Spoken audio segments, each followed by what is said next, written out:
12 வருட சினிமா வாழ்க்கை. வாய்ப்பில்லாமல் இதுவரை இல்லாத கவர்ச்சிக்கு தாவிய நடிகை காயத்ரி. தமிழ் சினிமாவில் 18 வயசு என்ற படத்தின் மூலம் கதாநாயகியாக அறிமுகமாகி பிரபலமானவர் நடிகை காயத்ரி சங்கர். இப்படத்தினை தொடர்ந்து நடுவில் கொஞ்சம் பக்கத்தை காணோம், மத்தாப்பு, ரம்மி, புரியாத புதிர், சீதக்காதி, சித்திரம் பேசுதடி, சூப்பர் ரிலாக்ஸ் உள்ளிட்ட பல படங்களில் நடித்து வந்தவர். அதன் பின்னர் விஜய் சேதுபதியின் சூப்பர் கெமிஸ்ட்ரி நடிகையாகவும் திகழ்ந்து வந்தவர். சமீபத்தில் விக்ரம் படத்திற்கு பின் பஹீரா படத்தில் நடித்திருந்தார். பின்னர் வாய்ப்பில்லாமல் மலையாளம், தெலுங்கு பக்கம் சென்றிருந்தார்.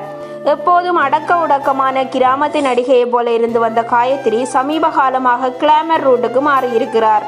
தற்போது உச்சக்கட்ட கவர்ச்சி ஆடை அணிந்து மயக்கும் போஸ் கொடுத்து புகைப்படங்களை பகிர்ந்து வந்தவர் தற்போது ரசிகர்கள் வாயை பிளக்க வைக்கும் அளவிற்கு கவர்ச்சி காட்டி போட்டோஷூட் எடுத்து வீடியோவை பகிர்ந்திருக்கிறார் நடிகை காயத்ரி.